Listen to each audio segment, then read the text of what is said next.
Abra sua Bíblia, por favor, no livro do Apocalipse, capítulo 1, versículos 5 e 6. Diz assim, João: e da parte de Jesus Cristo, a fiel testemunha, o primogênito dos mortos e o soberano dos reis da terra, aquele que nos ama e pelo seu sangue nos libertou dos nossos pecados e nos constituiu reino, sacerdotes para o seu Deus e Pai. A Ele a glória e o domínio pelos séculos dos séculos. E a igreja diga amém, amém e amém.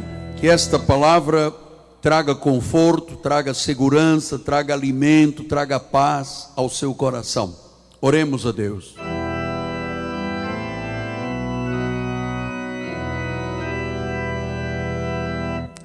Senhor Jesus Cristo, toda a honra, todo o louvor e toda a glória te pertencem. Eis a tua noiva, ataviada de branco, sem manchas, sem rugas, sem defeitos. Uma noiva que cresce na graça e no conhecimento de Jesus. Uma noiva que conhece como foi conhecida. Uma noiva que não é mais uma menina, mas uma adulta, que se alimenta de alimento sólido. Então, Jesus, revela-te a cada coração esta noite.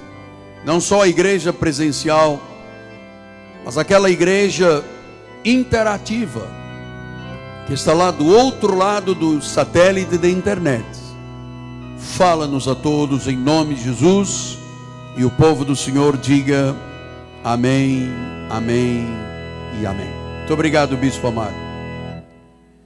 Meus amados irmãos, minha família, santos preciosos, eleitos segundo a presciência de Deus, a prognoses de Deus, aqueles que são o selo do meu apostolado, são cartas escritas pelo Deus vivente, são a imagem e a semelhança de Deus, são meus filhos em Cristo. Meus amados, esta noite nós vamos dar mais um passo adiante no conhecimento sobre a questão que eu chamo, à luz da Bíblia, a falsa doutrina do livre-arbítrio. Um dos fatos que me deixa perplexo é ver pregadores promovendo a doutrina do livre-arbítrio que não está na Bíblia. Eu fico perplexo. Na minha biblioteca do tempo da lei, que eu tive que jogar fora quase 3.000 livros, eu tinha uns 20 ou 30 livros só defendendo uma doutrina que não está na Bíblia, chamada livre-arbítrio. E eu queria lhe dizer que eu desafio esta noite alguém a encontrar na Bíblia esta expressão livre-arbítrio. Se você conhece o King James Version, a Bíblia original do rei Tiago, procure lá onde está a expressão free will. Free will. Ou se você tem a Santa Bíblia em espanhol, onde está a expressão livre albedrío? Não existe na Bíblia. Não está na Bíblia. Na realidade, a doutrina do livre-arbítrio é totalmente contrário ao que a Bíblia ensina. E eu vou lhe dizer, isto é muito frustrante, ouvir um pregador defender o que não está na Bíblia. Então, meu amado, as pessoas sempre perguntam, mas onde está o meu livre-arbítrio? Porque você tem livre-arbítrio para o que você quiser. Aí hoje quero me vestir de amarelo, eu vou vestir de amarelo. Eu vou colocar um sapato cor-de-rosa. Eu boto um sapato cor-de-rosa. Eu vou comer peixe do rio, não sei de onde, Belém. Obrigado, meu juiz amado. Eu tenho liberdade, se eu vou beber, se eu vou comer, se eu vou dormir, se eu... Estamos tratando da questão da salvação, da saída das trevas para a luz, do resgate.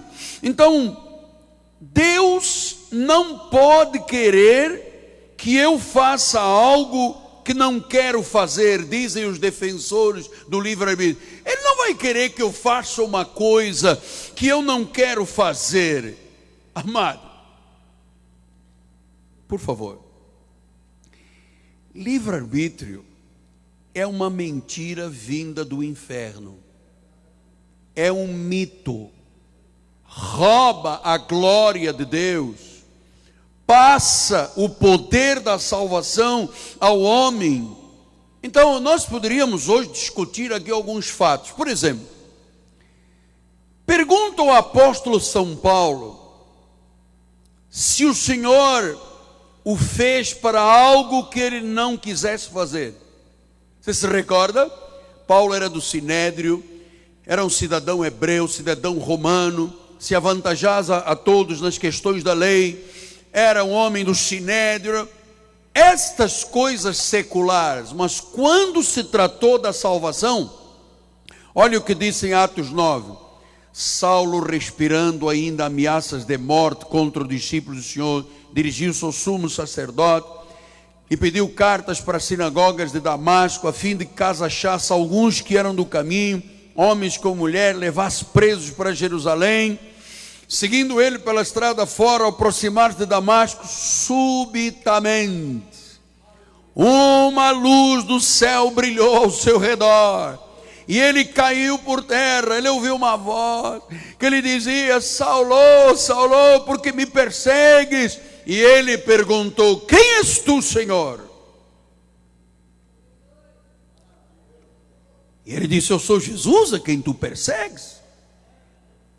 Mas levanta-te, olha a soberania de Deus, entra na cidade, vão te dizer o que te convém ouvir e fazer. E os seus companheiros de viagem pararam emudecidos, ouvindo a voz, não vendo contudo ninguém.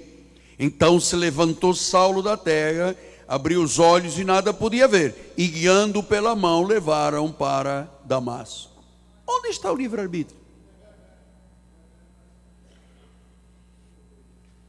Onde está? Olha, você pode perguntar a Maria. Um dia, quando nos encontrarmos com ela nos céus, porque ela foi salva, se ela decidiu escolher quando o Espírito Santo chegou e disse: Maria, você vai ser mãe. Pergunte se ela pôde dizer não. Pergunte a Maria um dia se, deixa para lá isso, não é a hora. Diz Lucas 1:30, o anjo do Senhor diz: Maria, não temas, achaste graça diante de Deus, eis que conceberás e darás um filho, a quem o chamarás pelo nome de Jesus. Este será o grande e será chamado Filho do Altíssimo. Deus o Senhor lhe dará o trono de Davi seu pai, ele reinará para sempre sobre a casa de Jacó, seu reinado não terá fim. Então disse Maria ao anjo: mas como será isto, pois não tenho relação com homem algum? Respondeu-lhe o anjo: descerá sobre ti o Espírito Santo, o poder do Altíssimo te envolverá com a sua sombra, por isso também o ente santo que há de nascer será chamado filho de Deus. Pergunto: onde está o livre-arbítrio? Ela podia dizer: eu não, o meu ventre é para dar à luz os filhos quando eu casar com José. Mas Deus é soberano ou não é soberano? É soberano. Ela nem disse: por favor, então deixa-me colocar um nome no filho, pelo menos, eu vou querer chamado de Joaquinzinho. Ele diz: não, você vai ter um filho e ele já tem nome. Mas como? O Espírito Santo vai operar na tua vida. Onde está o livre-arbítrio? Tanto que ela diz no versículo 38, então disse Maria, que está serva do Senhor, que se cumpra em mim conforme a palavra. Ela disse: Senhor, tu és soberano, o querer e realizar é teu. Se você disse que eu achei graça para fazer do meu ventre uma incubadora, para nascer o filho, que será o Deus Altíssimo, amém. Não vou discutir, não sou boba para lutar com Deus. Foi o que ela disse, bispa. Foi o que ela disse. Quem sou eu para discutir com Deus? Se Deus quer assim, amém, assim será feito. Olha, pergunta a Faraó. Esse já não pode ser quando for para a vida eterna, porque ele já tem o lugar que lhe é destinado. Mas que escolha ele teve quando Deus resolveu bater de frente com ele para libertar os filhos de Deus do Egito? Disse Romanos 9:17: porque a Escritura diz a Faraó: para isto mesmo te levantei, para mostrar em ti o meu poder, e para que o meu nome seja anunciado por toda a terra. Logo tem ele misericórdia de quem quer e endurece quem lhe apraz. 10 pragas ele mandou. Quando parecia que Faraó já ia liberar, Deus endurecia-lhe o coração. Onde está livre-arbítrio com isso? Ou pergunta Jonas, o profeta Jonas, que quando Deus disse: vá para Nínive, ele falou: você pode ser muito soberano, mas não manda na minha vida, eu vou para Tarsis. Você sabe o que aconteceu?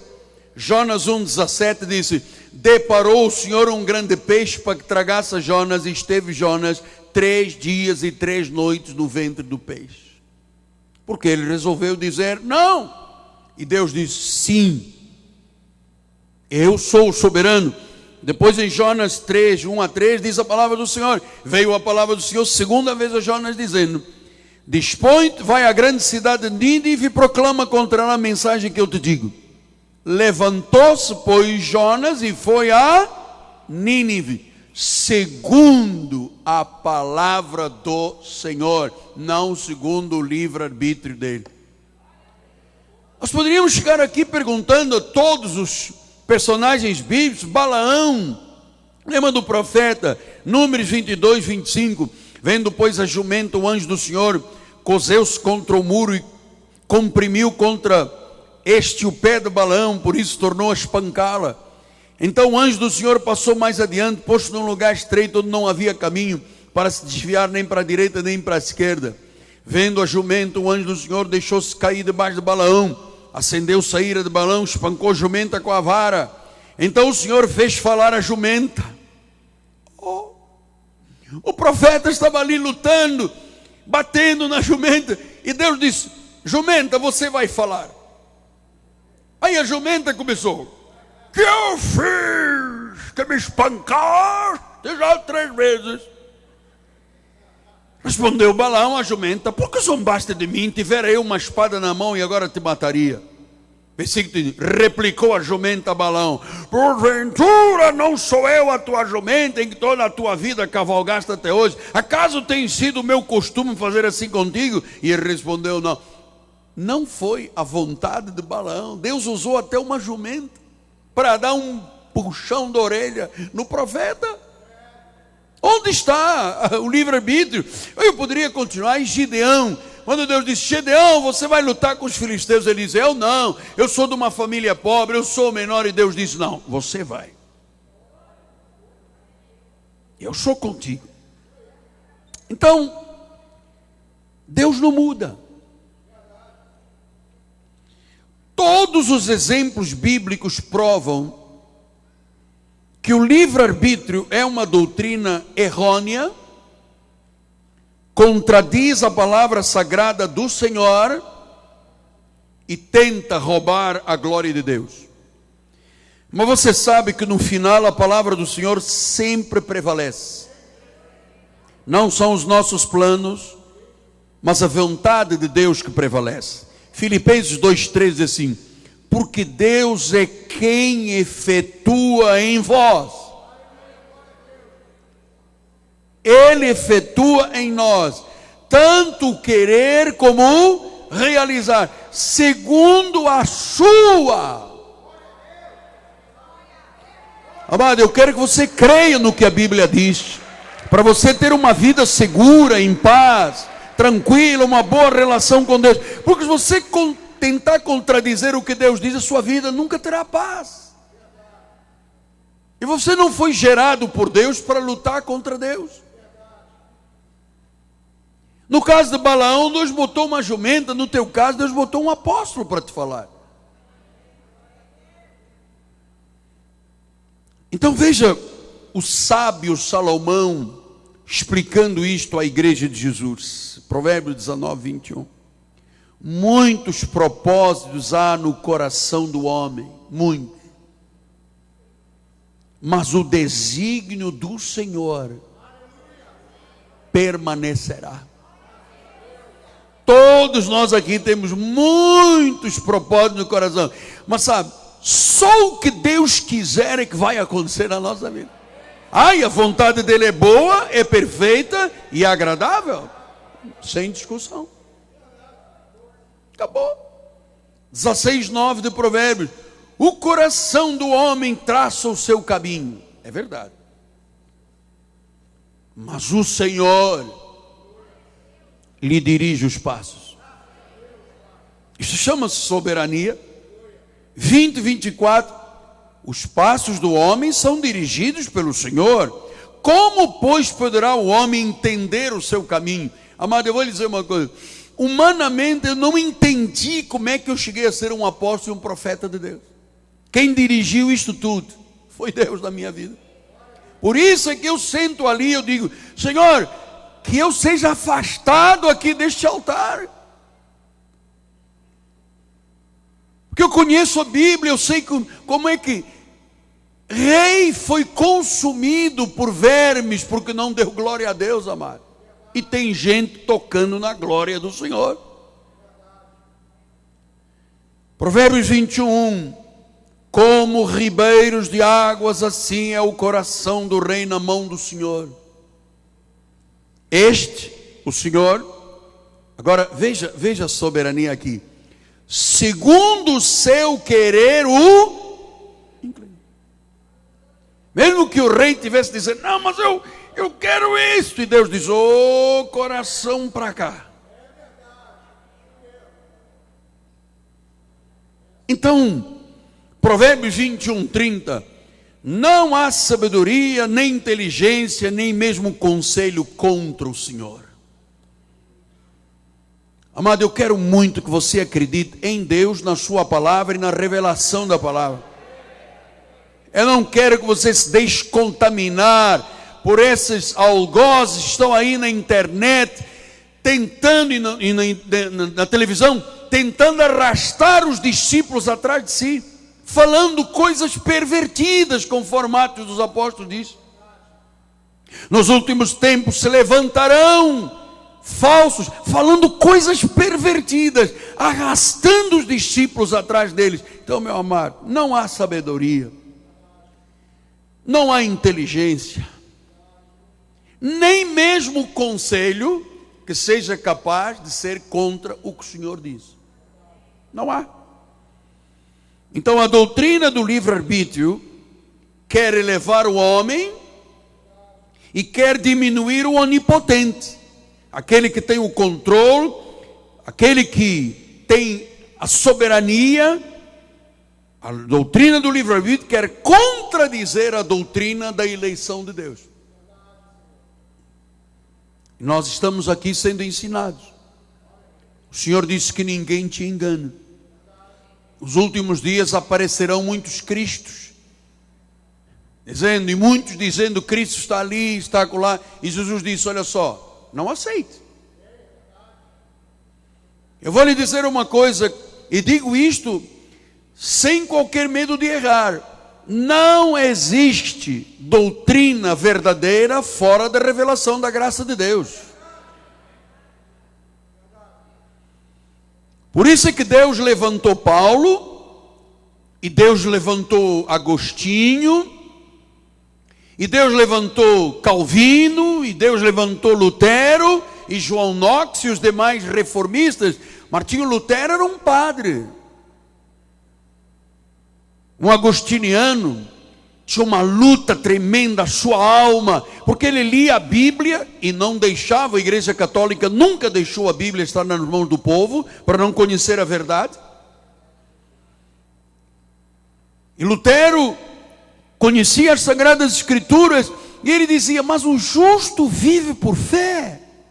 Mas nós não estamos vivendo por fé. Ele um dia se rebela, se insurge contra o governo papal, e lá na sua catedral de Augsburg, ele coloca as 95 teses e diz, isto é a verdade. A igreja romana bateu com os pés no chão, resmungou, excluiu, baniu. Mas a verdade é que a reforma chegou em 2016. Todas as igrejas protestantes evangélicas nasceram da reforma. E a minha pergunta é, quantas igrejas ainda estão inseridas na reforma? Tirando a Cristo vive? Nenhuma. Todas querem roubar um pouquinho da glória de Deus. E você não imagina, cada vez que eu prego aqui uma tese de reforma, e vem pastor e rabino, e a turma pula em cima da internet e fala e acusa, porque o ser humano sempre quis ter domínio sobre Deus. E aí vem a doutrina da graça e diz, Ele é o Senhor. O rebanho é meu, disse Jesus. Fui eu que comprei pelo meu sangue. Eu te constituí pastor e bispo, mas a igreja é minha. Oi, e os pastores ciumentos? Sabe porque a igreja é minha.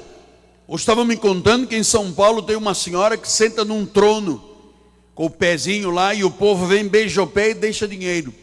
E o povo vai. E o povo vai. Por quê? Porque não conhece o soberano Deus, amado. Você pensa que Deus divide a sua glória com alguém nesta terra? Ponha eu me armar aqui em cima do púlpito e rei da cocada preta, e eu morro aqui diante de você. Olha, em Portugal, Deus ceifou vidas de bispos em cima do púlpito, numa igreja lá chamada Maná, limpou um monte de bispos, morreram em cima do púlpito, porque estavam abusando da glória de Deus, estavam tocando na glória de Deus. Então Atos 13:48 é memorável. Os gentios ouvindo isto regozijavam-se e glorificavam a palavra do Senhor, e creram todos. Quem? Os que haviam sido destinados para a vida eterna. E os outros que não foram destinados? Não creram. Você tem gente da tua família que não crê, nem crerá nunca.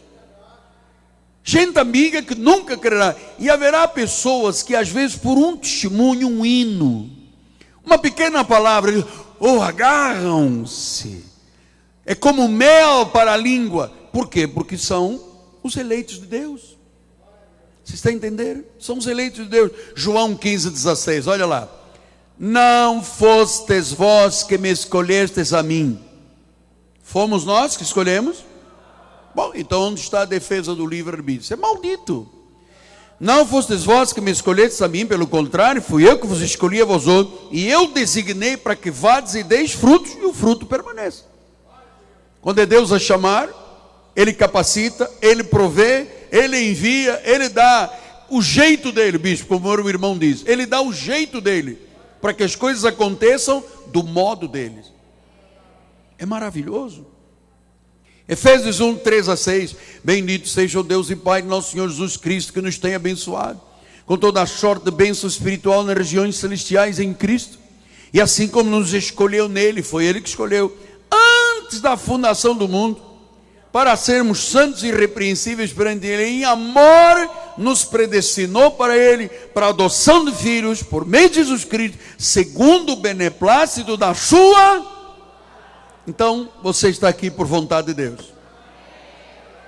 Você está aqui segundo o beneplácito dos desígnios de Deus. Você é de Jesus porque foi Ele que te chamou. E uma vez que você foi chamado, chamado para sempre. Uma vez que você foi perdoado, perdoado para sempre. Uma vez que você foi ungido, é ungido para sempre. Diga glória a Deus. Atos 9:15. Para o louvor, Atos 9:15, mas o Senhor lhe disse, vai, porque este é para mim um instrumento escolhido para levar o meu nome perante gentios, reis, bem como os filhos de Israel. Quando Paulo foi separado, Deus disse: olha, este que está aqui é um escolhido meu. Oh, mas Senhor, mas ele perseguiu a igreja, ele consentiu na morte de Estevão. É verdade, ele era uma ovelha com atitudes de lobo. Mas um dia, quando ele ia lá, a caminho de Damasco, no seu cavalo, a sua charrete, de repente veio. Olha, amado, quando Deus já aparece, amado, o indivíduo pode ser cabeça dura.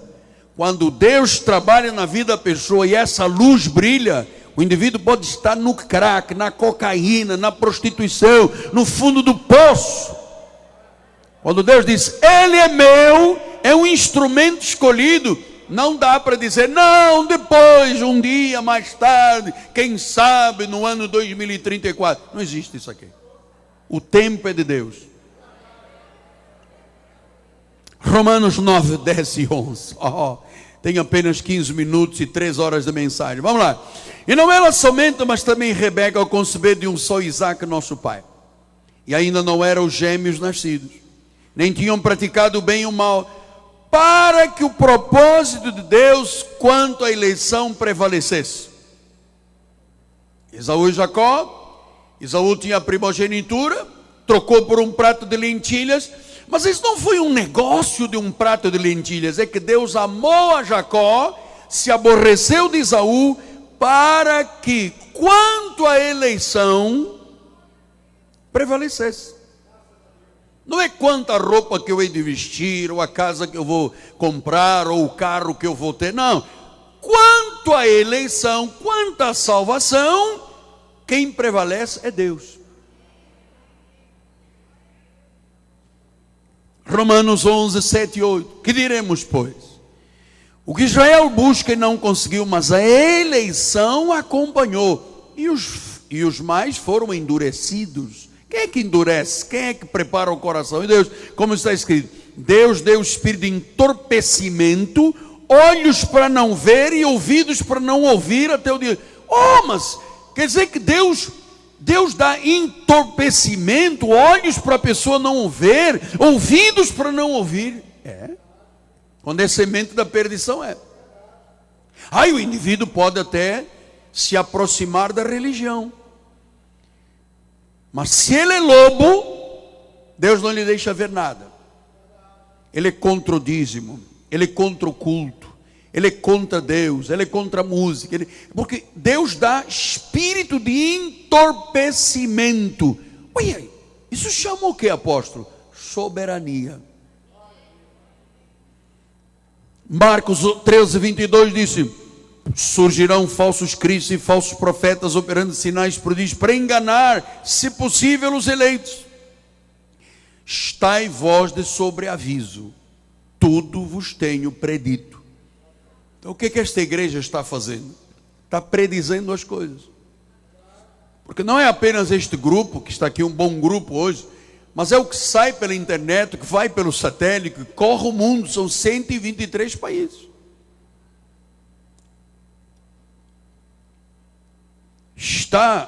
Versículo 23: estai vós, eu vos tenho predito. Então, ele é soberano e prediz. Olha a 2 de Pedro 1,3. Visto como pelo seu divino poder nos têm sido doadas todas as coisas que conduzem a vida e piedade, pelo conhecimento completo daquele que nos chamou para a sua própria glória e virtude. Quem é que nos chamou? Foi Ele. Foi Ele que um dia disse: é o teu dia, é a tua hora, é o teu momento. Amada, minha experiência é dramática, você sabe. Eu era um católico apostólico romano, eu tive um tio padre. Eu ficava na religião ali, embromando na religião, e com sininho, e batia, e queima não sei o que, e ajuda o seu padre, e bota o vinho, e amarra a roupa do padre. Eu servi integralmente e totalmente a igreja romana. Até que um dia, num acidente, desenganado pela medicina, apodrecendo numa cama. Sabe o que é um garoto de 20 para 21 anos, olhando o seu corpo em putrefação? O senhor padre Ribas, que vinha me visitar, sentava do meu lado para jogar cartas. Ele não conhecia nada da Bíblia. Nunca ninguém me trouxe uma Bíblia e leu um versículo dizendo: pelas chagas de Cristo você está sarado. Ele dizia: vamos rezar Ave Maria. Ave Maria, cheia de graça, benze-te agora, meu filho. Eu me benzia, beija 3 vezes, bate 4 vezes. Aí eu andava ali metido numa religião, até que Deus me chamou para a sua própria glória e virtude. Você foi chamado para a glória de Deus. Não é o homem que dá livre-arbítrio. Deus nunca deu livre-arbítrio, Ele é o soberano. Êxodo 40, 24, 21 diz: disse o Senhor a Moisés: quando voltares ao Egito, vê que faças diante de Faraó todos os milagres que eu te hei posto na mão. Mas eu, disse o Senhor, eu vou lhe endurecer o coração para que não deixe ir o povo. Deus trabalha como Ele quer, amado. Às vezes você tem um chefe lá lutando contra você na tua empresa, e Deus vai lá e pinça-lhe 2 artérias do coração, meu amado. O cara tem uma dor no peito, uma falta de ar, vai correndo para o CTI, volta humilde, e ele nem sabe por que o coração foi pinçado. Foi Deus que lhe deu um chega para lá, porque está mexendo com uma pessoa de Deus. Eu já vi Deus mudar juízes de lugar, amado, para que a glória dele fosse manifestada. O Senhor disse: ai de quem tocar nos meus ungidos, é tocar na menina dos meus olhos, mano.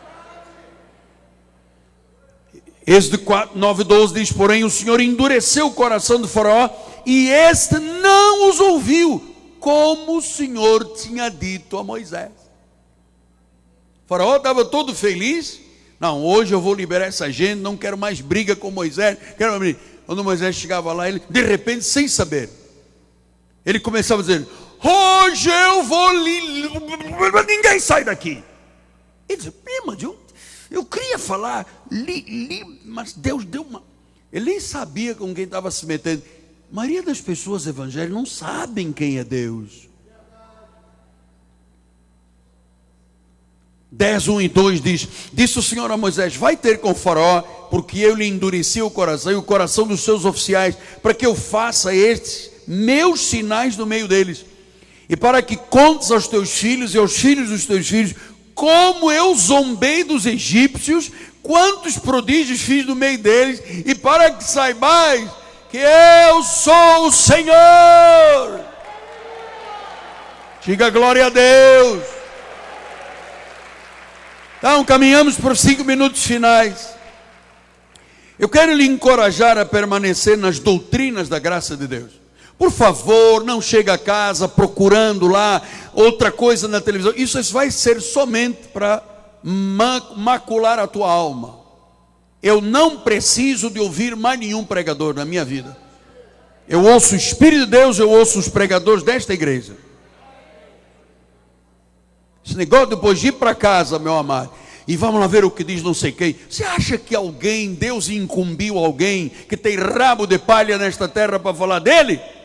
Que tem associação com política, que recebe verbas de Brasília, que é associado ao governador não sei quem, que recebe dinheiro. Você acha que Deus levantou alguém aqui comprometido com o sistema para falar estas verdades? Não tem compromisso com ninguém, meu amado. Meu compromisso é com Deus e com o povo deste ministério. Mas nunca tive nem quero ter. Isaías 55, 8 e 9. Os meus pensamentos não são os vossos pensamentos, nem os vossos caminhos, meus caminhos, diz o Senhor. Assim como os céus são mais altos que a terra, assim são os meus caminhos mais altos que os vossos caminhos, e os meus pensamentos são mais altos que os vossos pensamentos. Não toca na glória de Deus, irmã. Não comece a achar que não existe outra palavra. O ápice, o clímax da revelação está aqui nesta igreja. Eu vou lhe dizer com honestidade, mão sobre a Bíblia, e nós temos aqui pessoas extrema e profundamente conhecedores do pacto da graça. Eu vou lhe dizer, nem Martinho Lutero, nem João Calvino conheciam metade do que nós conhecemos. João Calvino teve 95 teses, eu tenho 300, quase 400, 385 teses. Você vai ouvir todas. E você vai ser um agente poderoso de Deus nesta terra para proclamar virtudes. E não essa lenga-lenga da religião chata e mácula que tem posto e condenando o povo de Deus todos os dias. 2 Timóteo 4, 3. Haverá tempo em que não suportarão a sã doutrina. Pelo contrário, cercar-se-ão de mestres, segundo as próprias cobiças, como que sentindo coceira nos ouvidos. Se recusarão a dar ouvidos à verdade. Vão se entregar a fábulas. Amado, fora da verdade é mentira, é fábula. O indivíduo vai, porque tem aqui uma água. Olha esta água aqui. Tem o elemento do Espírito Santo. Não tem, meu. A água é H2O e ponto. Ela pode ter gás, mas essa coisa, tem um elemento aqui dentro, tem um óleo que vem lá do dedo de Deus, Teresol. Não tem nada, isso é mentira, isso é mercantilismo, meu amado. Isso é para enganar, é para mexer com a fragilidade das pessoas, meu amado. Não tem. Não suportarão a sã doutrina, se recusarão a dar ouvidos. Tem nos ouvidos o que, bispo? Põe o versículo 3 aí. Coceira. Você sabe que coceira no ouvido é por causa da cera. Sabe o que o Espírito Santo faz? Derreta essa cera. Eu também tinha cera nos ouvidos, meu. Tinha uma coceira e não havia, como é que chama esse negocinho para tirar? Cotonete. Enfiava cotonete aqui, saía daqui, a cera estava lá. Até que um dia Deus derreteu essa cera toda, meu. Eu deixei de dar ouvidos. Vamos ao versículo número 4. Eu deixei de dar ouvidos às fábulas. Olha, meu irmão, vou te dizer uma coisa. Grande parte do que se chama igreja é uma grande fábula. Você sabe o que é fábula? Historiazinha de animal. É porque o leão fez, porque o tigre disse, porque o rinoceronte fez e a girafa foi lá. É história da carochinha para boi dormir, meu amado. Ouça, você tem que receber a sã doutrina. Porque é isso que garante a tua segurança espiritual, da tua família. É isso que não te deixará ter medo nessa terra. Por que, apóstolo? O senhor tem 5 minutos para me convencer. Eu nunca vou te convencer. Já foi difícil convencer minha mulher para casar comigo, amado. Demorou uma semana. É verdade. Eu perguntei, você quer casar comigo? Ah, vou pensar. Ficou pensando. Quando chegou na quinta-feira, ela disse, sim. Foi difícil. Agora imagine como é que eu vou te convencer, meu amado. Convencimento é do Espírito Santo. Então vamos lá, 16:1 de Provérbios. E antes de lermos isto, deixa-me dizer, é perigoso acreditar em falsas doutrinas. Porque quem prega falsa doutrina é o lobo, que arrasta atrás de si as ovelhas dele. Vai todo mundo para o charco. Um dia, disse Gamaliel, o grande Gamaliel, experiente Gamaliel, contou uma história de que 2 homens se levantaram. Um chamava-se Teudas e outro chamava-se Judas. E arrastaram 400 pessoas, cada um atrás dele, dizendo-se serem eles proeminência. E diz Atos dos Apóstolos que Deus permitiu a morte de Teudas e Judas. E aqueles 400 se dispersaram, não deram em nada. Ele disse o seguinte, Gamaliel, o parecer dele, ele disse, olha gente, se isto é uma obra de homens, vai perecer. Se é de Deus, você está lutando contra Deus, não pode perecer.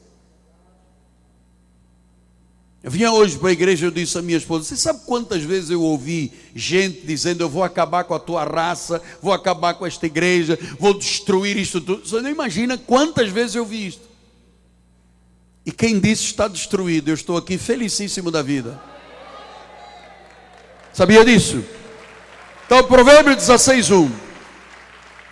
O coração do homem pode fazer planos.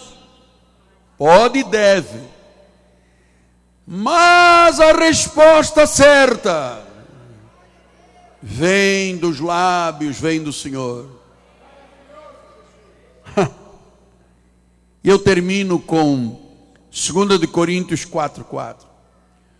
Os quais o Deus deste século, está vendo Deus ali com letra pequena? Quem é o Deus deste século? O inimigo. Satanás, adversário, diabolos, quer dizer confusão, mentiroso.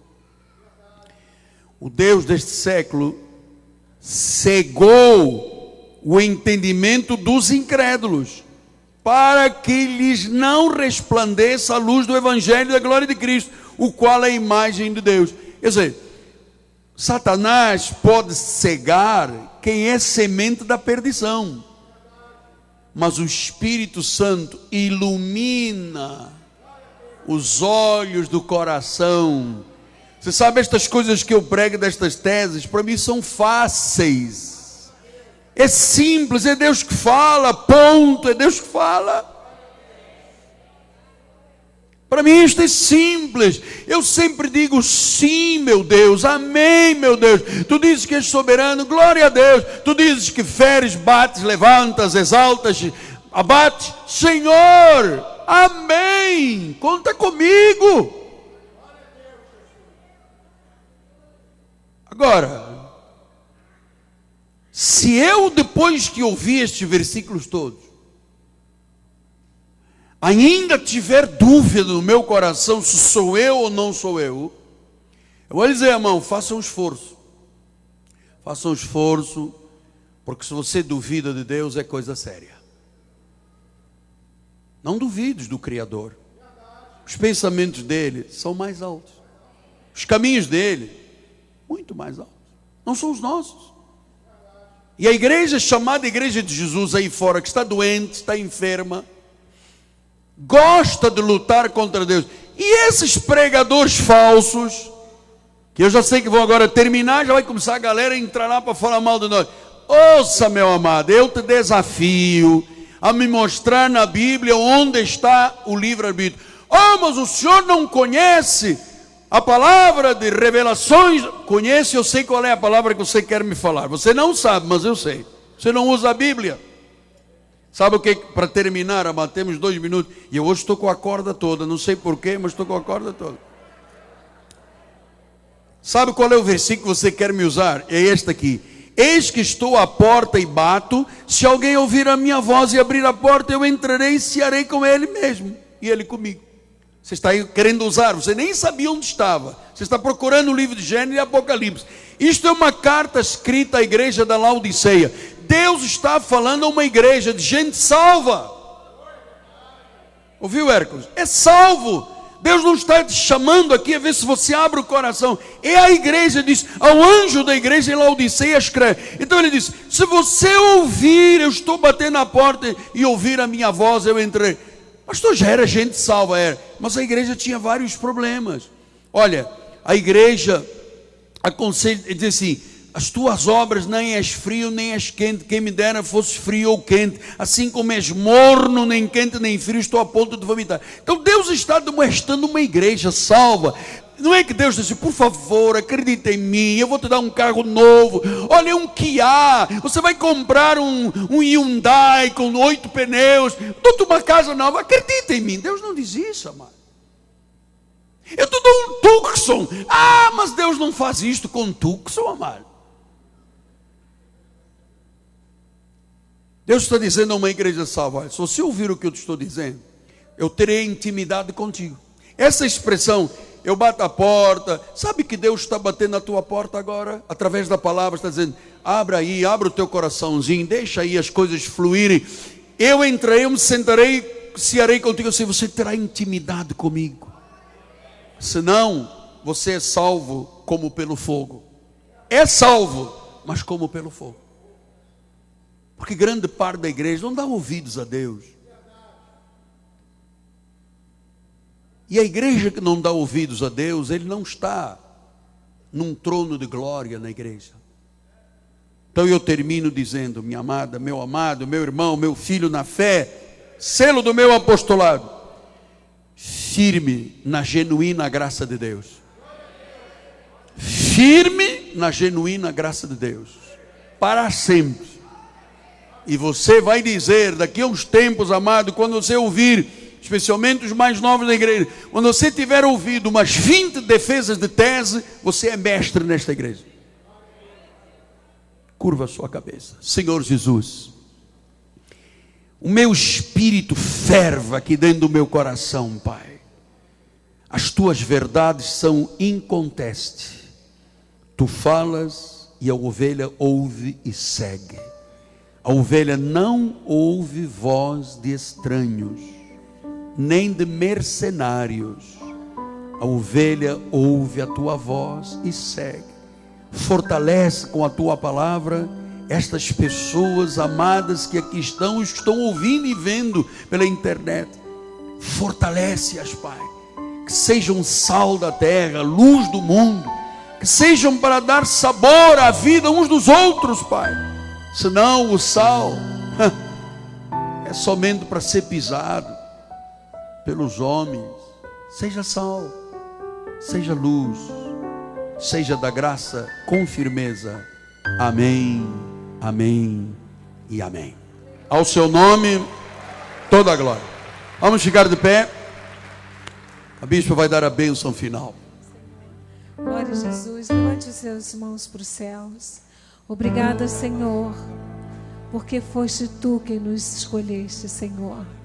Nós te louvamos por isso, Senhor. Te damos graças e sempre te daremos, porque a honra e a soberania é tua, Senhor.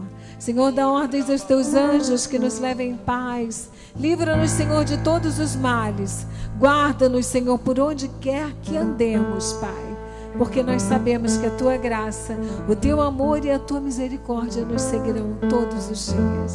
Saia daqui feliz, porque você foi escolhido por Deus para viver em triunfo. Graça e paz, em nome de Jesus. Boa noite.